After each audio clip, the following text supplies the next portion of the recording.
옛날 옛적 예남 땅에 정씨 성을 가진 정만득과 최씨 부인이 살고 있었다. 가진 것 없이 가난했지만 두 사람에게는 세상 무엇과도 바꿀 수 없는 보물이 하나 있었다.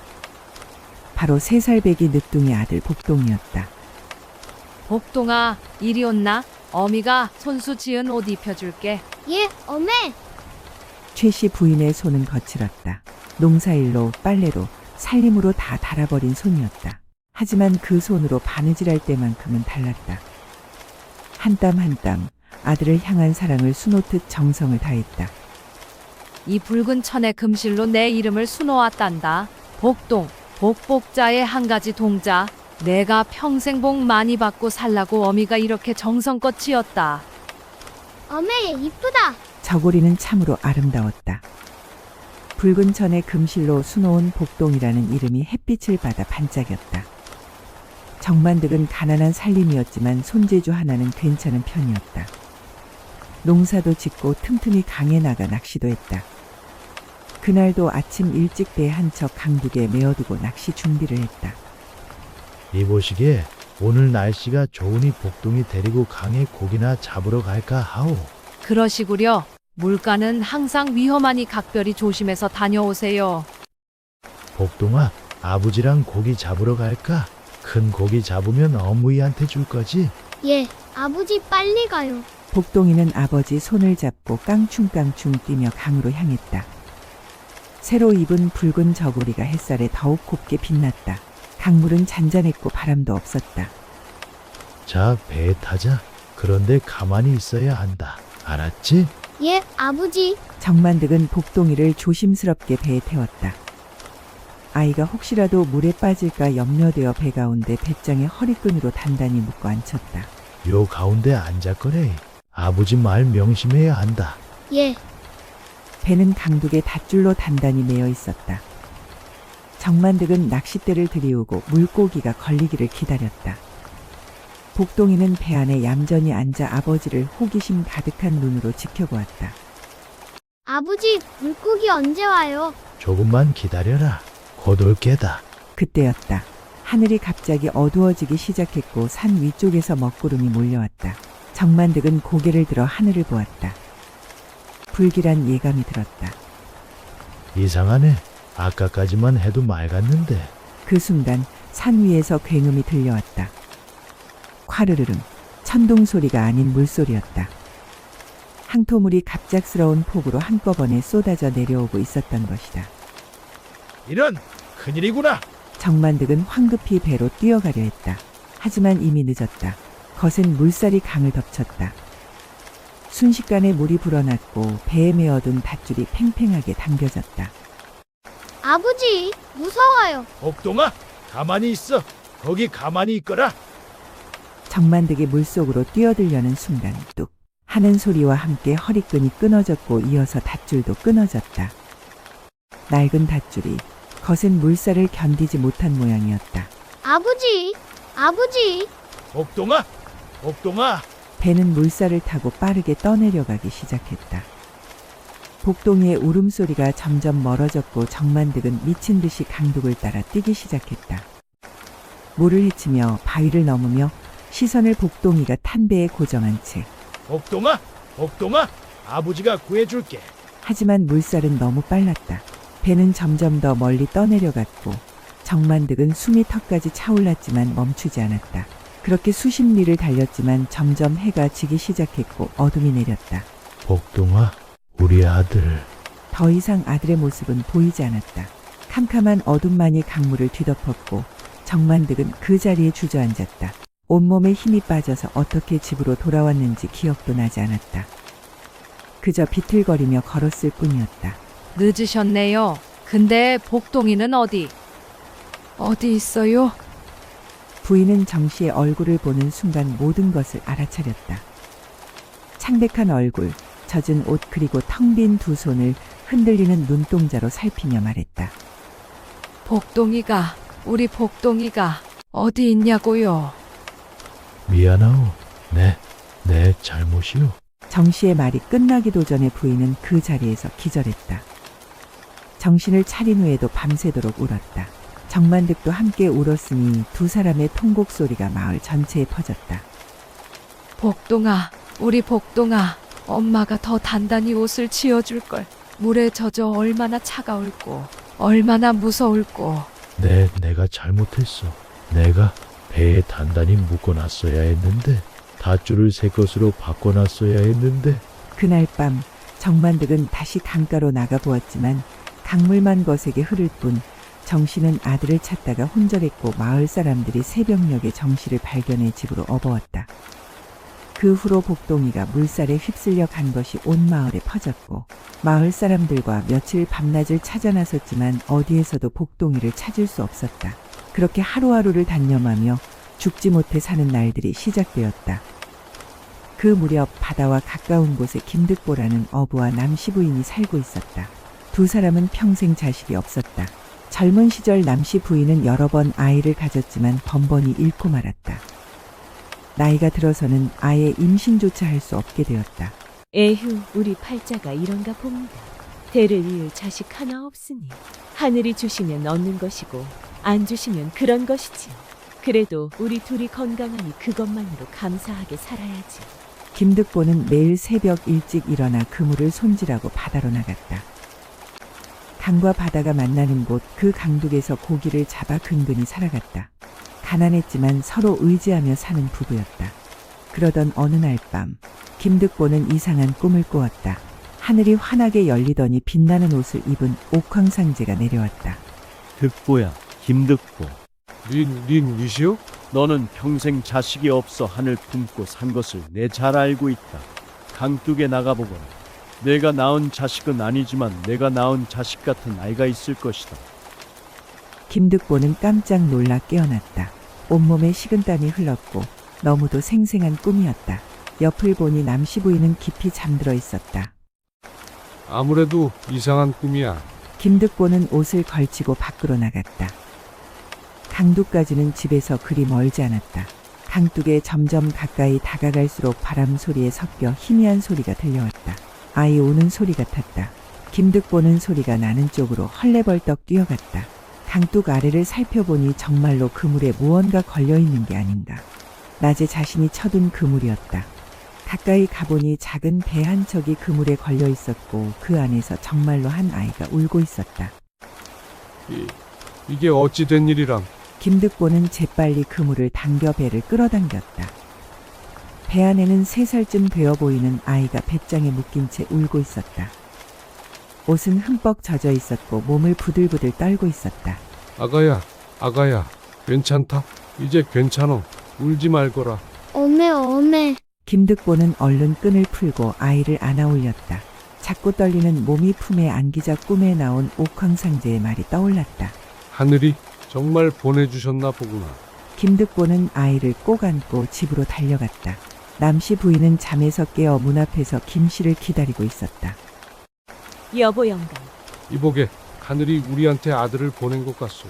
며칠 전 물난리에 아무래도 떠내려온 모양인데 배짱에 묶여있던 덕분에 이 아이가 생명을 구했나 보. 남씨 부인은 믿을 수 없다는 표정으로 아이를 바라보았다. 아이고, 이 어린 것이 얼마나 무서웠을꼬, 얼마나 추웠을꼬. 빨리 불 지피시오. 아이가 추위에 떨고 있어. 두 사람은 서둘러 아궁이에 불을 지폈고 죽을 먹인 뒤 따뜻한 아랫목에 눕혀 재웠다.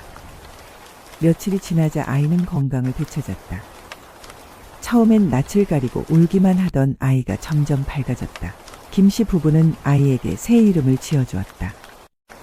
이 아이를 강둑에서 얻었으니 강산이라고 부릅시다. 강둑의 강자의 매산자. 강과 산처럼 우뚝하고 넓은 사람이 되라는 뜻이오. 좋은 이름입니다. 강산아, 우리 강산아. 어메. 아이는 금세 두 사람을 아버지, 어머니라 불렀다. 김득보와 남씨 부인에게는 기적 같은 일이었다. 평생 들어보지 못한 아버지, 어메라는 소리를 이제 매일 들을 수 있게 된 것이다. 그렇게 세월이 흘러 강산은 무럭무럭 자라 어느새 10살이 되었다. 총명하고 효심 깊은 아이로 컸다. 아침이면 아버지를 따라 바다에 나가 고기잡이를 도왔고 저녁에는 집안일로 고된 어머니의 어깨를 주물러드렸다. 어머니, 시원하지요? 그래, 시원하지. 우리 강산이가 주물러주니 시원하고 말고. 하지만 김득보의 마음 한편에는 늘 걱정이 있었다. 강산이 점점 자라면서 그를 배우고 싶어 했기 때문이다. 가난한 어부에게 아이를 서당에 보낸다는 것은 쉬운 일이 아니었다. 영감, 우리 강산이 서당에 보냅시다. 이 아이는 총명하니 그를 배우면 큰 사람이 될 겁니다. 김득보는 고민 끝에 결심했다. 아무리 가난해도 강산이를 서당에 보내고야 말겠다고. 그날부터 김득보는 더 열심히 일했다. 새벽 일찍 나가 저녁 늦게 돌아오는 날들이 길어지고 고기잡이한 것을 팔아드디어 강산이를 서당에 1년 동안 보낼 수 있는 벼반섬을 마련했다. 강산아, 내일부터 서당에 가거라. 학업에 정진해서 큰 사람이 되어야 한다. 아버지, 참말인겨? 고맙습니다. 김씨의 노력 끝에 그렇게 강산은 서당에 갈 수 있었다. 훈장은 백발의 노인이었고 평생을 그를 가르치며 살아온 인물이었다. 새로운 아이로구나. 전자문부터 시작해보자꾸나. 하늘천, 땅지, 거물현, 누르황. 강산은 한 번 듣고 금방 따라 읽었다. 훈장이 놀란 눈으로 강산을 바라봤다. 수십 년 그를 가르쳤지만 이런 아이는 처음이었다. 오호, 이 아이가 범상치 않구나. 한 달이 지나자 강산은 벌써 사서삼경을 읽기 시작했다. 석 달이 지나자 논어를 줄줄 외웠고 1년이 지나자 강산의 실력은 이미 훈장을 능가했다. 강산아, 이제 내가 어린 아이들을 가르쳐보는 게 어떻겠느냐? 그렇게 강산은 12살의 나이에 서당의 보조 훈장이 되었다. 김씨와 부인은 그런 아들이 대견하고 자랑스러웠다. 하지만 강산이 나이가 들수록 언젠가는 진실을 털어놓을 때가 올 것을 두려워했다. 이제 우리 강산이가 진짜 부모를 찾고 싶어하면 어쩌나. 강산이 13이 되던 해였다. 남씨 부인은 계절이 바뀔 때마다 옷가지를 꺼내 손질하는 습관이 있었는데 그날도 장롱 깊숙한 곳에서 천으로 쌓인 무언가를 조심스럽게 꺼냈다. 붉은 저고리였다. 남씨 부인은 저고리를 펼쳐들고 한참을 바라보다가 작게 한숨을 내쉬며 눈물을 흘렸다. 그런데 마침 그때 방문이 열리며 강산이 들어왔다. 어메요. 어인일로 그런 슬픈 얼굴을 하고 있습니까? 강산의 시선이 어머니 손에 들린 붉은 저고리에 머물렀고 햇살을 받아 반짝이는 금실 자수가 유독 눈에 들어왔다. 강산은 본능적으로 조심스레 다가가 저고리를 들여다봤다. 복동. 복자의 한 가지 동작. 어메, 이게 뭡니까? 남씨 부인은 입술을 깨물었다. 오랫동안 두려워하던 순간이 왔고 언젠가는 올 줄 알았지만 이렇게 갑작스럽게 마주할 줄은 몰랐기에 손이 덜덜 떨렸다. 강산아, 그건 말이 목에 걸렸고 남씨 부인의 눈에서 눈물이 흘러내렸다. 그 순간 밖에서 김득보가 들어왔는데 부인과 아들이 저고리를 사이에 두고 서 있는 모습을 보고 온몸이 굳어버렸다. 김득보는 깊게 숨을 들이쉬고 천천히 입을 열었다. 그것은 내가 우리에게 처음 왔을 때 입고 있던 옷이란다. 처음 왔을 때라니요? 강산의 목소리가 떨렸다. 뭔가 심상치 않은 이야기가 나올 것 같은 예감이 가슴을 짓눌렀다. 어느 날 밤 꿈에서 하늘의 계시를 받고 강둑에 나갔더니 그물에 걸린 배 한 척이 있었고 그 안에서 내가 울고 있었다. 배짱에 묶인 채로 이 저고리를 입은 채 말이다. 강산의 손에서 저고리가 미끄러져 떨어졌고 그동안의 기억들이 파도처럼 밀려오며 머릿속을 혼란스럽게 만들었다. 그럼 저는 누구란 말입니까? 강산아, 너는 우리 아들이다. 하늘이 우리에게 보내준. 아닙니다. 제 진짜 이름은 복동이지 않습니까? 누군가 저를 위해 이렇게 정성껏 이름을 수놓았단 말입니다. 강산의 목소리가 높아졌고 그 안에는 분노와 슬픔 그리고 배신감이 뒤섞여 있었다. 제 진짜 부모는 어디 계십니까? 그분들은 저를 찾고 계시진 않습니까? 분명 찾고 계실 게다. 이렇게 정성껏 옷을 지은 부모라면 분명히. 그런데 왜 지금까지 말씀하지 않으셨습니까? 속인 게 아니다, 강산아. 우리는 내가 떠날까 봐 무서웠다. 진짜 부모를 찾아 우리 곁을 떠날까 봐. 그래서 차마 말하지 못했다. 미안하다. 아니, 그럼 저는 영원히 모르고 살았어야 한단 말입니까? 제가 누구인지 어디서 왔는지도 모른 채로. 강산아, 우리가 잘못했다. 정말 미안하다. 강산은 바닥에 떨어진 저고리를 집어들고는 뒤도 돌아보지 않고 밖으로 뛰쳐나갔다. 남씨 부인이 황급히 쫓아가려 했지만 김득보가 그녀의 팔을 붙잡았다. 지금은 아이가 혼자 생각할 시간이 필요하오. 영감, 우리 강산이가 우리를 미워하는 건 아니겠지요? 우리 곁을 떠나는 건 아니겠지요? 김득보는 대답하지 못하고 그저 고개를 떨구며 눈물만 흘렸다. 평생을 두려워하던 그 순간이 결국 현실이 되었고 아들의 등을 바라보는 그 마음은 찢어질 듯 아팠다. 강산은 강둑으로 향했다. 자신이 처음 발견되었다는 바로 그곳으로. 물은 여전히 흘렀고 강산은 저고리를 펼쳐 햇빛에 비춰보았다. 금실로 수노인 복동이라는 글자가 눈부시게 반짝였다. 복동. 이게 내 이름이었구나. 그럼 나는 대체 누구란 말인가? 강산은 그 자리에 주저앉았다. 혼란스러웠고 배신당한 것 같은 아픔과 분노가 물밀듯 밀려왔지만 동시에 지난 세월들이 거짓이었다고는 할 수 없었다. 아버지가 자신을 위해 밤낮으로 일하신 것도 어머니가 자신을 위해 끼니를 걸으신 것도 모두 진심이었다는 걸 알고 있었기에 더욱 혼란스러웠다. 며칠이 지났다. 강산은 집으로 돌아왔지만 부모와의 사이에는 보이지 않는 벽이 생겼다. 밥상머리에서도 말이 없었고 시선도 마주치지 않았다. 김득보 부부는 조심스럽게 강산을 대했고 강산은 그저 묵묵히 책만 읽었다. 어느 날 저녁 강산이 책을 덮고 입을 열었다. 아버지, 어메. 김득보와 부인이 깜짝 놀라 고개를 들었다. 며칠 만에 듣는 강산의 목소리였다. 소자가 이제 세상에 나가보고 싶습니다. 세상으로 나가보고 싶다니 그게 무슨. 이렇게 이 청춘의 책만 들여다보고 있을 수는 없지 않습니까? 세상이 어찌 돌아가는지 사람들이 어떻게 사는지 보고 싶습니다. 인간 고락도 겪어보고 사람도 만나고 이야기도 듣고 싶습니다. 김득보는 아들의 눈을 바라봤다.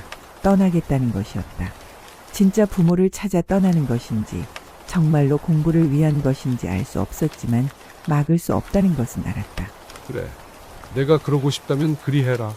젊은 사람이 세상 구경도 하고 견문도 넓혀야지. 며칠 안에 다녀오겠습니다.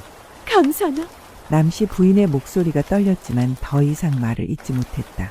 강산은 고개를 숙여 절을 올렸다. 그동안 키워주신 은혜 잊지 않겠습니다. 그 말에는 감사도 있었고 작별도 있었고 아직 풀리지 않은 서운함도 섞여 있었다. 이튿날 아침 남씨 부인은 품에서 무언가를 꺼냈다. 붉은 저고리였다. 이것도 가져가거라. 어메, 내 진짜 부모를 만나게 될지도 모른다. 그때 이것이 표가 될 게다. 이 옷을 보시면 그분들이 알아보실 거야. 강산은 저고리를 받아 품에 안았다. 남씨 부인의 눈에서 눈물이 흘러내렸다. 강산아, 우리를 용서해다오. 그리고 부디 무사히 돌아오너라. 김득보도 쌀을 팔아 마련한 노잣돈을 강산의 손에 쥐어주었다. 강산은 김득보와 남씨 부인에게 절을 올린 뒤 짐을 꾸려 집을 나섰다. 가슴 한편이 무거웠지만 앞으로 나아가야 했다. 두 사람은 강산의 뒷모습이 보이지 않을 때까지 그 자리에 서 있었다. 하늘이 보내준 아들이 다시 하늘로 돌아가는 것만 같아 가슴이 찢어질 듯 아팠지만 그저 기도할 뿐이었다. 강산은 며칠을 걸어 깊은 산골짜기에 위치한 사찰에 도착했다. 그곳에서 학문을 더 깊이 배우며 며칠만 돌아보고 오겠다던 세월이 몇 해가 되고 말았다.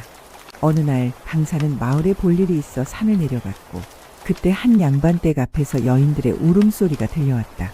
강산이 그쪽을 바라보니 두 여인이 집안에서 하염없이 울고 있는 게 아닌가. 한 사람은 월선의 어머니였고 한 사람은 월선이었다. 마당에는 몸종으로 보이는 아이가 서성이고 있었다. 이보시오. 예. 집안에 무슨 일이 있습니까? 왜 저리들 울고 계십니까? 복단은 강산을 위아래로 살피더니 조심스럽게 입을 열었다. 아, 그것이 저희 집에 큰일이 났습니다. 주인 어른께서 억울한 누명을 쓰고 옥에 갇히셨습니다. 억울한 누명이라니 무슨 일입니까? 이 고을 원님이 저희 아씨를 탐내서 거짓으로 주인 어르신께 죄를 뒤집어 씌웠습니다. 사실은 주인 어른께서 원님의 비리를 우연히 목격하셨습니다. 그것 때문에 원님이 주인 어른을 없애려 한 것입니다. 아씨를 첩으로 들이면 주인 어른을 풀어주겠다고. 그러면 주인 어른도 입을 다물 수밖에 없을 테니까요. 강산의 얼굴이 굳어졌다. 백성을 괴롭히는 탐관오리의 횡포였다. 어찌 그런 일이 있을 수 있단 말입니까? 백성을 괴롭히고 비리를 저지른 것도 모자라 그것을 숨기기 위해 무고한 사람을 옥에 가두다니. 원님이 관속들을 보내 협박합니다. 거부하면 주인 어르신을 죽이겠다고. 그런데 도련님, 원님은 절대 포기하지 않을 겁니다. 자존심이 상했다며 끝까지 우리 아씨를 찾아낼 거라고 저승까지라도 쫓아오겠다고 했습니다. 그래서 마님과 아씨께서 저렇게 우시는 겁니다. 강산은 분노가 치밀었지만 자신은 아무 벼슬도 없는 선비일 뿐이었다. 제가 지금 당장은 도와드릴 힘이 없습니다만 집안 어르신께 전해주십시오. 제가 언젠가 반드시 주인 어른을 구해드리겠다고. 그날 이후 강사는 자주 마을에 내려가 그 집을 찾았다. 복단을 통해 안부를 전하고 때로는 월선과 짧게 말을 나누기도 했다. 두 사람은 점점 마음을 열어갔다. 도련님, 이렇게 자주 오시면 원님 귀에 들어갈까 두렵습니다. 걱정 마십시오. 제가 공부를 더해서 벼슬에 나아가겠습니다. 그래서 반드시 아버님을 구해드리겠습니다. 도련님, 이것은 약속이 아닙니다. 제 마음입니다. 며칠 후 강사는 더 큰 공부를 위해 다시 길을 떠나야 했다. 이별의 시간이 다가온 것이었다. 월선 아씨, 제가 반드시 돌아오겠습니다. 강사는 품에서 붉은 저고리를 꺼냈다. 자신이 가장 소중히 여기는 것이었다. 이것을 가지고 계십시오. 이것이 저와 아가씨를 다시 만나게 해줄 것입니다. 월선은 저고리를 받아 가슴에 끌어안아 보았다. 도련님 꼭 돌아오셔야 해요. 네, 반드시 돌아오겠소이다. 강사는 월선을 뒤로하고 길을 떠났다. 가슴 속에는 두 가지 다짐이 있었다. 공부를 마쳐 벼슬에 나아가는 것, 그리고 월선의 아버지를 구하고 다시 돌아오는 것. 그 길이 멀고 험할지라도 강사는 멈추지 않을 것이었다.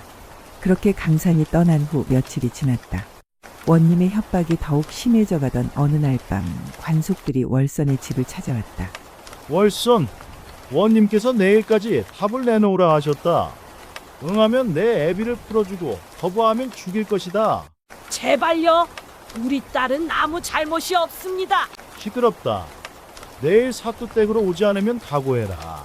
관속들이 돌아간 후 월선과 어머니는 밤새 울었다. 그때 복단이 조심스럽게 입을 열었다.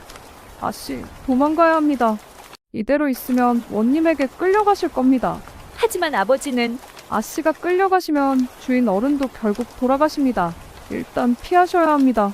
복단이 말이 맞다. 월선아, 일단 멀리 피해 있거라. 어미가 여기 남아서 내 아버지를 지키마. 월선은 눈물을 흘리며 고개를 끄덕였다. 저고리를 품에 꼭 안고 복단과 함께 한밤중에 집을 빠져나왔다. 두 사람은 어둠 속을 헤매며 걸었다. 어디로 가야 할지 알 수 없었지만 그저 원님의 손길이 닿지 않는 곳으로 멀리 가야 했다. 도련님, 저를 지켜주세요. 꼬박 이틀을 걸었다. 발에 물집이 잡히고 온몸이 아팠다. 그렇게 도착한 곳이 바로 예남 땅이었다. 아씨, 더 이상은 못 가겠어요. 두 사람은 지쳐서 한 집 앞에 주저앉았다. 그때 집에서 사람이 나와 보았다. 바로 최씨 부인이었다. 아이고, 이게 무슨 일이요? 웬 처자들이 어서 들어오시게. 최씨 부인은 두 사람을 집 안으로 들이고 따뜻한 밥과 잠자리를 내주었다. 정만득도 안타까운 얼굴로 바라봤다. 여보게들, 무슨 일이 있었어? 월선은 그간의 일을 모두 이야기했다. 아버지가 옥에 갇힌 일, 원님의 협박, 그리고 도망쳐온 일까지. 최씨 부인과 정만득은 안타까운 표정으로 이들을 바라보았다. 아이고, 이 딱한 처자들을 어쩌면 좋소. 우리 집에서 당분간 지내게나. 원님 손길이 여기까진 미치지 못할 게야. 그렇게 며칠을 그곳에서 보내며 월선은 마음의 안정을 찾아갔다. 어느 날 최씨 부인이 월선에게 말했다. 월선 아가씨, 이 윗산에 영험한 절이 있는데 목욕 재개하고 거기에 가서 정성껏 기도하면 소원이 이루어진다네. 그게 정말입니까? 나도 사정이 있어 그곳에 얼마나 많이 올랐는지 모른다오. 몸을 깨끗이 하고 가서 부처님께 빌어보시게나. 월선은 희망을 품고 목욕재개를 한 뒤 깨끗한 옷으로 갈아입었다. 그리고 저고리를 품에 안고 복단을 데리고 산으로 향했다. 부디 도련님과 다시 만나게 해주세요. 제 아버지도 구해주세요. 그렇게 발을 들인 월선은 부처님 앞에 저고리를 올려놓고 온종일 기도했다. 해가 지고 어둠이 내렸다. 기도를 마친 월선이 고개를 들었을 때 저고리가 사라지고 말았다. 저고리가 어디 갔지? 아씨, 분명 여기 있었는데. 두 사람은 사방을 뒤져보고 절 안을 다 찾아봤지만 저고리는 없었다. 월선은 그 자리에 주저앉아 통곡하기 시작했다. 강산 도련님, 이제 어떻게 다시 만나요? 이제 어떻게? 월선은 울고 또 울었다.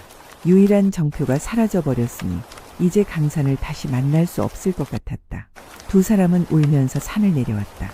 집으로 돌아온 월선은 최씨 부인에게 통곡하며 말했다. 어르신, 제가 잃어버렸어요. 도련님이 주신 소중한 정표를. 아가씨, 그 저고리는 부모의 허물이니 걱정 말게나. 부모의 허물이라뇨? 무슨 말씀이신지. 그냥 하늘이 다 알아서 하실게야. 너무 걱정 말게. 월선은 무슨 말인지 알 수 없었지만 이상하게 최 씨 부인의 말에 마음이 놓였다. 최 씨 부인은 월선을 품에 안아주었다. 마치 친딸을 대하듯 월선은 최 씨 부인의 품에서 울음을 그쳤고 부부의 보살핌 속에서 조용히 강산을 기다리기로 했다. 그로부터 얼마의 시간이 흘렀다. 강산은 학문을 마치고 드디어 과거에 급제했다. 처음에는 작은 벼슬이었으나 강산의 능력과 청렴함이 알려지며 점점 높은 자리로 올라갔다. 마침내 한 고을을 다스리는 원님의 자리에 오른 것이었다. 강산은 벼슬길에 오른 이후 부임하는 곳마다 같은 질문을 했다. 10몇 년 전 아이를 잃은 사람이 있느냐고. 복동이라는 이름의 아이를 강물에 잃은 부모가 있느냐고. 하지만 번번이 허탕이었다. 그러던 어느 날 예남 땅에 부임하게 되고야 말았다. 이 고을 이름이 무엇이오? 예남 땅이옵니다. 강산은 가슴이 뛰었다. 또 한 번의 기회였다. 일을 마친 후 강산은 마을 사람들을 불러 물었다. 이 고을에 10몇 년 전 자식을 잃은 사람이 있어 3살 난 아들을 강물에 잃은. 아, 그런 분이라면 정만득이라는 노인이 있지요. 강산의 손이 떨렸다. 자세히 말해보시오. 한 15, 16년 전쯤 3살 난 아들을 강물에 잃으셨지요. 배 닷줄이 끊어져 아이가 떠내려갔다고 복동이라는 이름이었다던가. 강산은 숨이 멎는 듯했다.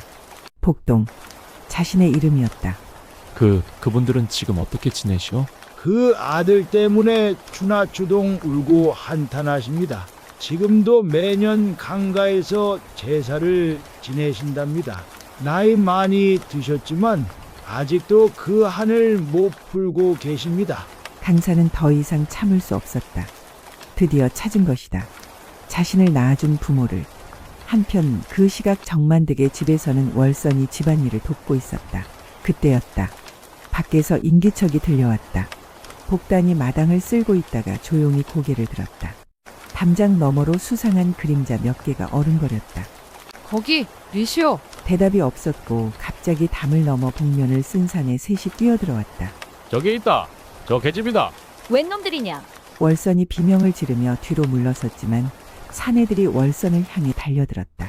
안 돼요. 우리 아씨한테 손대지 마세요. 복단이 필사적으로 막아섰지만 사내 하나가 복단을 거칠게 밀쳐냈다.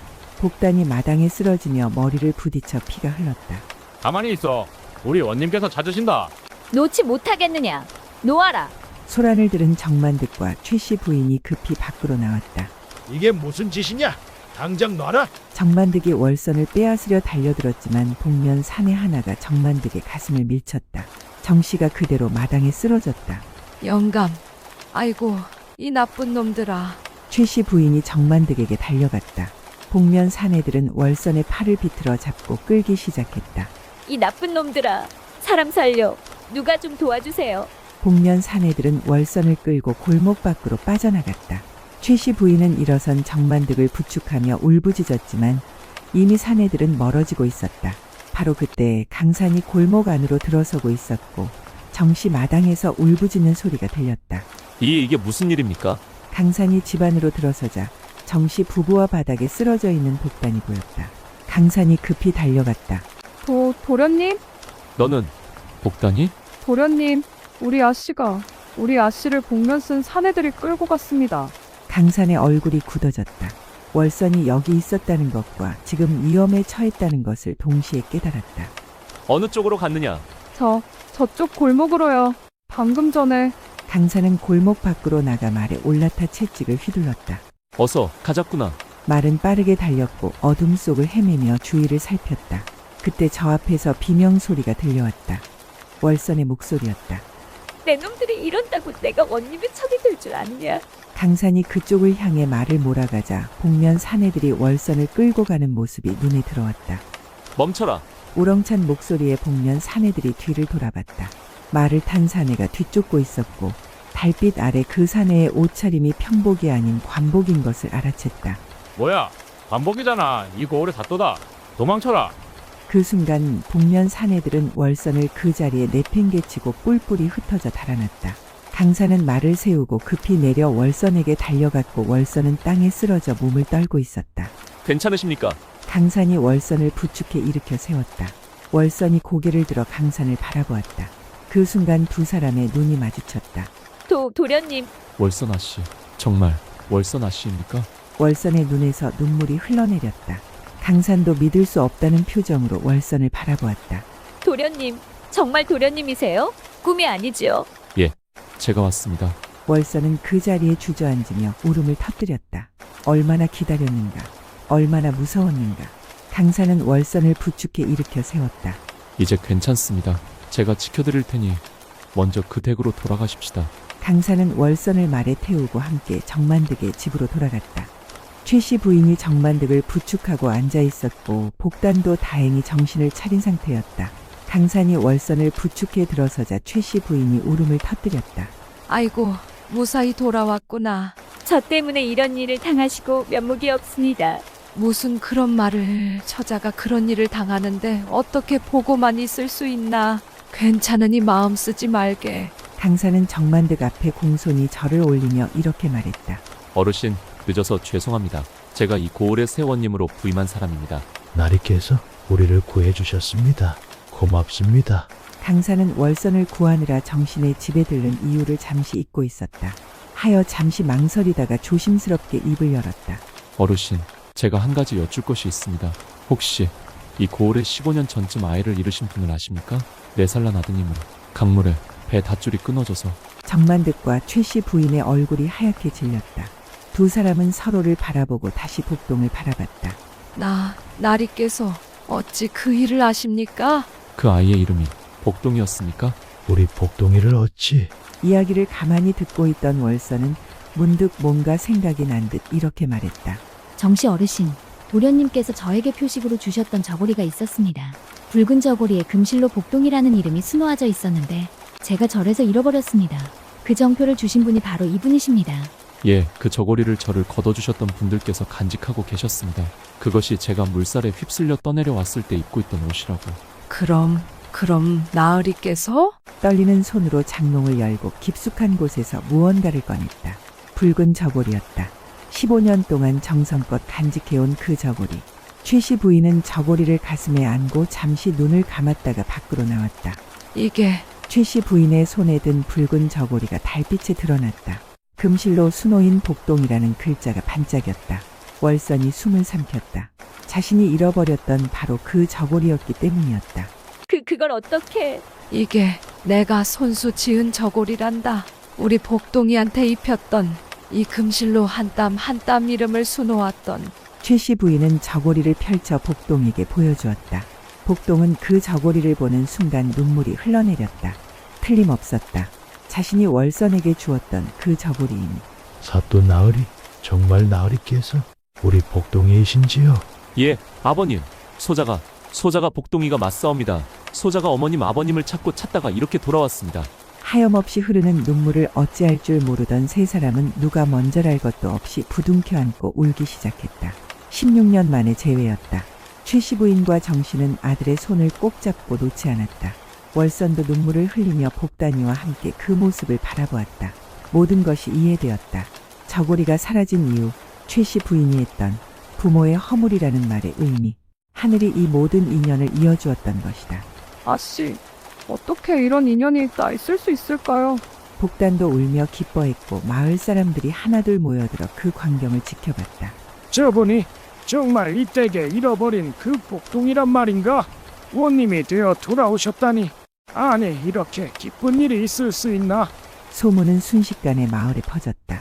물에 떠내려간 아들이 원님이 되어 돌아왔다고. 저고리가 그들을 다시 만나게 했다고. 그날 밤 정만득의 집은 눈물과 기쁨으로 가득했다.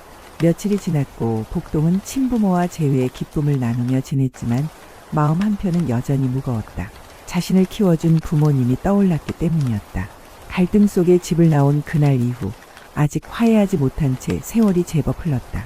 아버님, 어머님. 그래, 복동아. 소자를 구해 키워주신 부모님을 모셔오고 싶습니다. 그분들이 아니었다면 소자는 살아 돌아올 수 없었을 것입니다. 그래야지. 우리 복동이를 살려주시고 이렇게 훌륭하게 키워주신 은인들이시니 당연히 모셔와야지.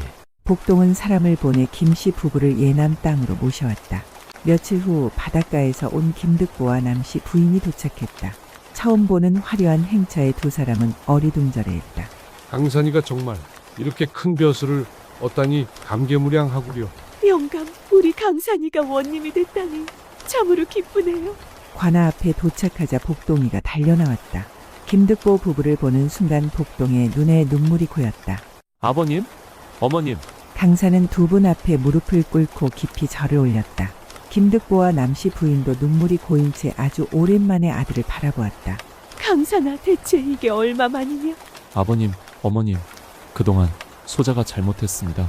키워주신 은혜를 원망으로 갚았습니다. 용서해 주십시오. 아니다, 강산아. 우리가 미안하다. 진실을 일찍 말했어야 했는데. 세 사람은 서로를 끌어안고 울었다. 10여 년간 쌓였던 오해와 서운함이 눈물과 함께 흘러내렸다. 아버님, 어머님, 소자는 두 분의 아들입니다. 그리고 제 친부모님도 만났습니다. 그래, 우리 강산이의 부모님을 찾았다면 우리도 얼른 배워야겠구나. 복동은 김득보 부부를 정만득의 집으로 안내했고 정씨 부부는 문 앞에서 기다리고 있었다. 두 집안이 서로를 처음으로 마주보는 순간이었다. 저희들의 은인이십니다. 정만득이 김득보에게 꾸벅 고개를 숙였다. 제 아들을 살려주시고 이렇게 훌륭하게 키워주셨으니 이 은혜를 어찌 갚아야 할지. 아닙니다. 우리야말로 하늘이 주신 자식 덕분에 행복했습니다. 자식 없이 늙어가던 우리에게 강산이는 삶의 의미였습니다. 최씨 부인이 남씨 부인의 손을 잡았다. 두 어머니의 눈물이 뺨을 타고 흘러내렸다. 고맙습니다. 우리 아이를 이렇게 잘 키워주셔서 제가 해주지 못한 모든 것을. 아닙니다. 제가 더 고맙습니다. 이 아이가 없었다면 우리는 자식을 키우는 기쁨을 모르고 세상을 떠났을 겁니다. 그 모습을 지켜보던 복동이 네 사람 앞에 무릎을 꿇었다. 아버님들, 어머님들, 소자는 이제 네 분 모두의 아들입니다. 하늘이 소자에게 네 분의 부모를 주셨습니다. 그러니 평생 효도하며 살겠습니다. 복동아, 강산아. 그로부터 며칠 후 복동과 월선의 혼례식이 열렸다. 네 분의 부모님이 모두 참석한 자리였고 복단도 기뻐하며 월선을 지켜보았다. 월선의 아버지도 억울함이 풀리고 옥에서 나와 부인과 함께 딸의 혼례를 지켜볼 수 있었다. 월선을 납치하려던 복면 쓴 사내들이 사또인 복동에게 제지당한 사실을 보고하자 원님은 일이 커질 것을 두려워하여 스스로 월선의 아버지를 풀어준 것이었다. 도련님, 아니 서방님. 오래 기다리게 해서 미안했소. 아닙니다. 이렇게 만날 수 있었으니 저는 조카옵니다. 혼례를 마친 후 복동과 월선은 부모님께 큰 절을 올렸다. 네 사람 모두 눈물을 흘리며 두 사람을 축복했다. 세아가 우리 복동이 잘 부탁한다. 복동아, 이제 내 옆에 좋은 사람이 생겼구나. 복동은 네 분의 부모님을 위해 넉넉한 집을 마련해드렸다. 두 집이 이웃해 살 수 있도록 정만득과 김득보는 날마다 만나 이야기를 나누며 형제처럼 지냈고 최씨 부인과 남씨 부인도 자매처럼 가깝게 지냈다. 그 이후로도 복동은 예남 땅을 잘 다스리는 청렴한 원님이 되었다. 백성들을 사랑하고 불의를 용서하지 않았다. 월선은 훌륭한 아내가 되어 복동을 내조했고 네 분의 부모님을 정성껏 모셨다. 복단도 복동의 집에서 함께 지내며 월선을 따랐다. 그런 이유로 물에 떠내려간 아들이 원님이 되어 돌아왔다는 이야기는 오랫동안 예남 땅에 대대손손 전해졌다고 한다.